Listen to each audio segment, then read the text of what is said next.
Well, everybody, long time no see, but if the truck runs and we're not traveling, there's no videos. I'm not going to make a video for some bullshit, just so you have something to look at. Anyways, today we're going to work on the transmission cooler. So let's look at that for a minute. Well, here's the culprit.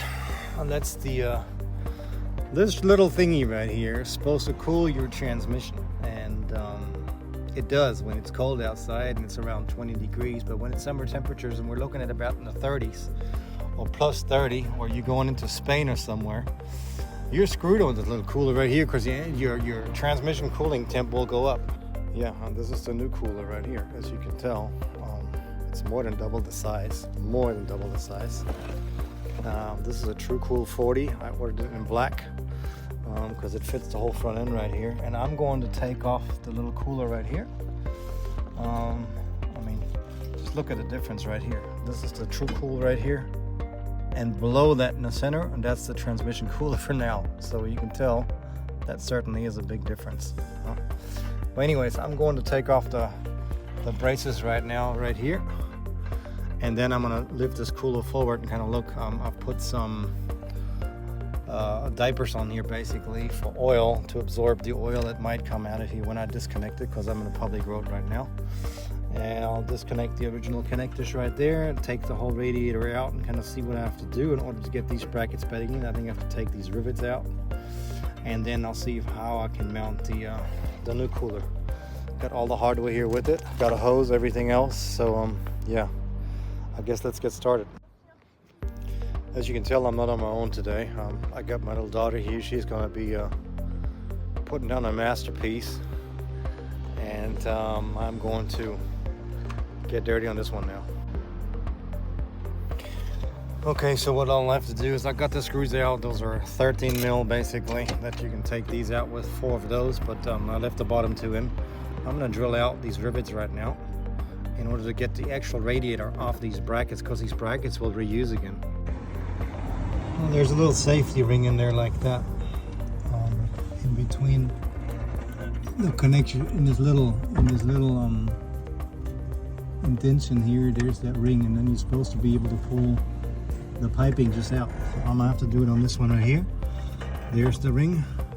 I'm gonna have to get it out, and then we can get the pipe out. Well, we got one out. They're on there quite well. You can see that one right there just pulls out of the bottom right there. This one here is a little tight.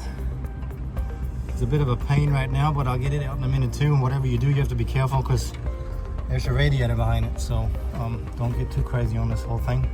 Otherwise, you'll need another radiator for something else. Okay, well, it's out. As you can tell, I'm gonna have to drill these rivets out here. It's better to do it out away from the other radiator, and then I have these brackets again, and then we can continue on. When you take this off, there's no liquid coming out at all, because it all drains back in the pipes. And yeah, I'm gonna continue on with this. Okay, here we are. The radiator is installed. I just used that one little bracket right there, and I was able to tie it down with the cross member here, like so. So it's basically just sitting on its tab right here. It's not going anywhere. It's sitting even all the way on a crossover on the other side, except on this side we have a little space issue with the this is the radiator for the power steering pump. So what I have to do is cut this tab off right here, then it'll fit right there, and it gets hooked up again with the tab on top right here. So I just got to get a saw now, cut this thing straight down here to make it fit nicely, and then we're all good to go basically. Yeah, we'll put some liquids in it and see what it does.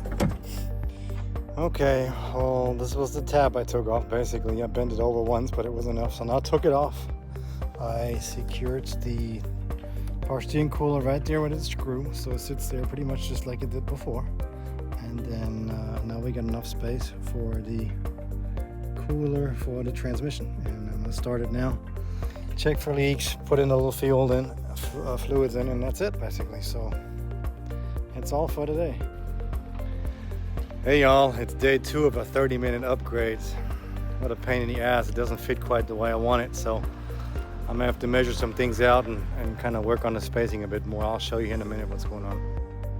And the reason why this whole damn thing turns in 2 days, when you got a kid with you, if you've seen yesterday, your mind is not really on the project. It's always there, it's here, it's looking out for the kid and all that sort of stuff. And then by that time, you're not paying attention to the small details, and the small details will kill you in the end of the day. So anyways, on we go for number 2, and I hope I'll be done here within the next hour or 2 to get this all buttoned up. Well, here shows the issue. When I'm closing the hood, this part here seems to be touching the radiator, so I'll probably have to turn it the other way around, which this way I'd rather have it flowing this way, so it fills up the entire radiator, flows over, and then comes back out. When you put them the other way around, it could be that it doesn't fill the cooler up all the way, and then it's not really cooling the way it's supposed to. But I've got a spatial issue. Problem really is that little cooler right here. That needs to sit right there where the hole is, as you can tell.